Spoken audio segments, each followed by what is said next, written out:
My mentality was kind of just, you can't let it get you down, because as soon as you start plummeting, you start falling for sure. And I mean, like, I didn't really have goals. I didn't really have a plan for my future. It was just kind of in the moment, treatment and survive.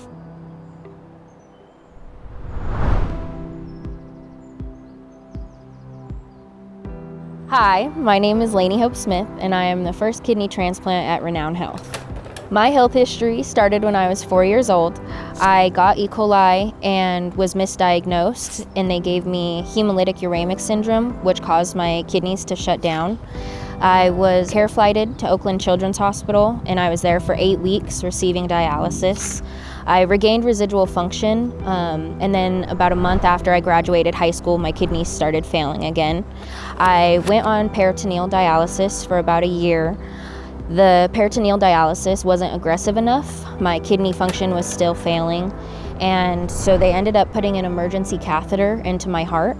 Did dialysis for about another year and a half on there.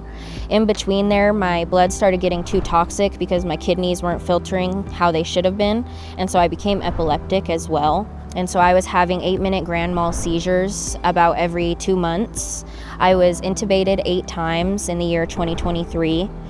And then finally, they created a fistula in my arm, and I did dialysis for about another year and a half with that fistula. I'd had family, friends, and my partner for sticking with me through everything. I'd like to thank them for all the support that they have given me while I've been sick, and all the patience that they've given me at family events and things that we've gone to do.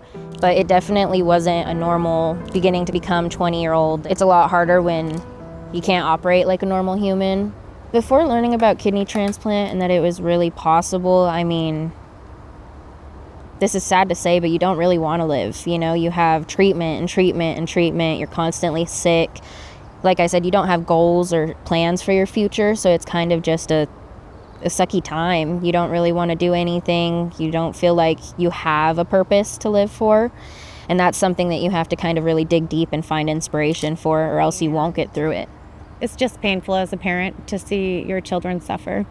Not really having any control over anything was the hardest part, and just really having to just accept where you're at that day. It hurts your heart, and it leaves some scars, not just physically, but spiritually and mentally. When you're going through health challenges with your children, or even for yourself, you just try to look at the silver lining. Have faith that you're going to get through whatever that challenge is at the moment. First met Lainey when I was a dialysis nurse working with DaVita, providing acute dialysis care at Renown. She would be there sometimes at 4:30 in the morning, a lot of times before I even did. So my relationship with Lainey grew over the years, changed my position, and came to Renown to join the transplant team. I had a pretty good relationship with him, and he knew the struggles I had had, especially having to travel so far. And so he said, hey, you know, as soon as it's up and running, try to apply, put your application in. Soon, Northern Nevada will be able to give kidney transplants so people don't have to travel out of state. At the end of the year, Renown will be able to operate on these transplants. Region's first Kidney Transplant Institute. The region's first transplant institute. A new kidney transplant program. Renown announcing its first live donor kidney transplant. It's a surgery that's giving more hope to people living with kidney disease in our area. A lot of work and feedback, years, and then getting the proper staffing and funding. This Transplant Institute is finally open.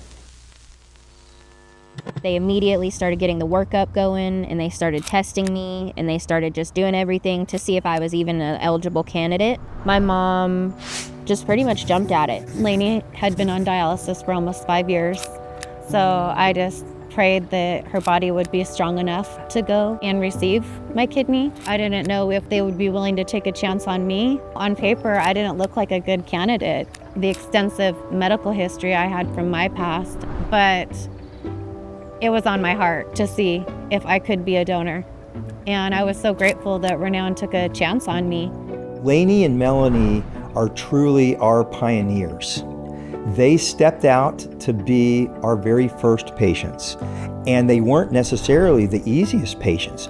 I was fortunate to be able to scrub in and participate in both the donor operation on her mom, along with Dr. Chris Evans from urology, where we had to remove her kidney in a way that we generally don't do very much anymore. But because her mom had had multiple abdominal operations, she had infections and a lot of adhesions, we had to do her kidney removal surgery, the nephrectomy, open. And then after preparing the kidney for implantation, I got to participate in the transplant operation with Dr. Momenti and do that transplant into Laney. So I got to participate in both.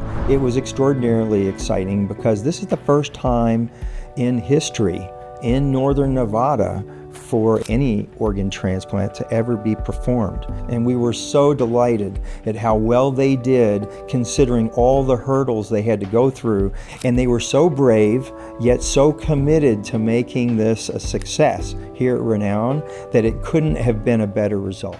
I feel like I've just had tremendous, miraculous healing. I would get really tired easily, and now I've gotten my energy back. I feel really good now. Right after Lainey got my kidney, I could see a difference in her. She had rosy cheeks and like a sparkle in her eyes again. Now I just see her like blossoming and just glowing again. The first few weeks, I was pretty much back on my feet almost immediately. I had a little bit of pain at first, as any surgery would, but it's honestly just follow-ups. It's making sure that my lab work stays where it's supposed to be, that the kidney is still functioning how it's supposed to, making sure there's no sign of rejection. Now that I don't feel sick and I don't have all the treatments and medicines and everything, I'm just ready to go. Superwoman, yeah. It's just been meaningful to me to witness Laney's strength and her courage and resilience from such a young age, having to deal with kidney disease, and just recognizing her journey. Just because someone is transplanted, it's not like they no longer have to worry about their kidney disease. She really trusted Renown to be the first, which speaks volumes to who she is as a person. And I just want her to know that she has a whole team here to support her in any way we can. The gift of organ donation makes such a difference to every life. It touches all of us, literally, and it's not something to take lightly. It's real, it's true, it's honest, and it's so important for us to think about organ donation and what a difference it makes. And to be able to do that with living donors is even better, because living donor kidneys work better than any other kidney we could ever hope to transplant. It's those critical minutes when this tragedy happens, and you don't want to think about that question. It's easy to say no.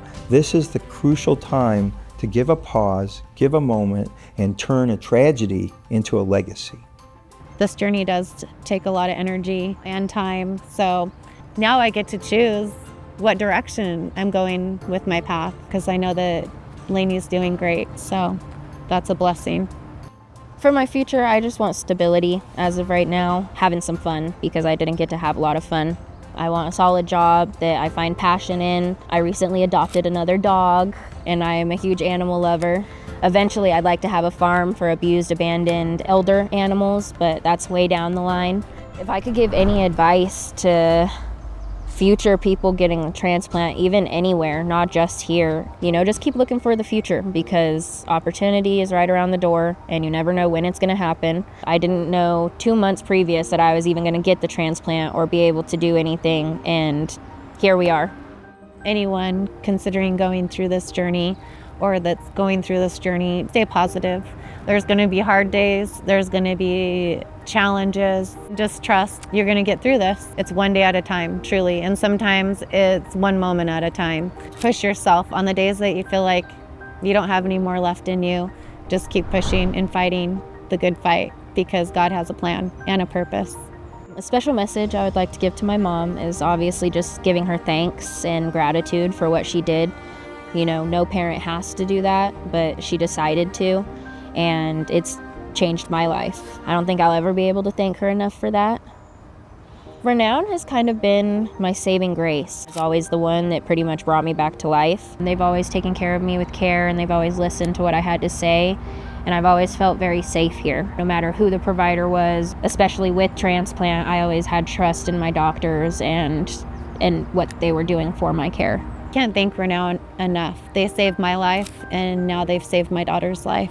My gratitude in my heart is just,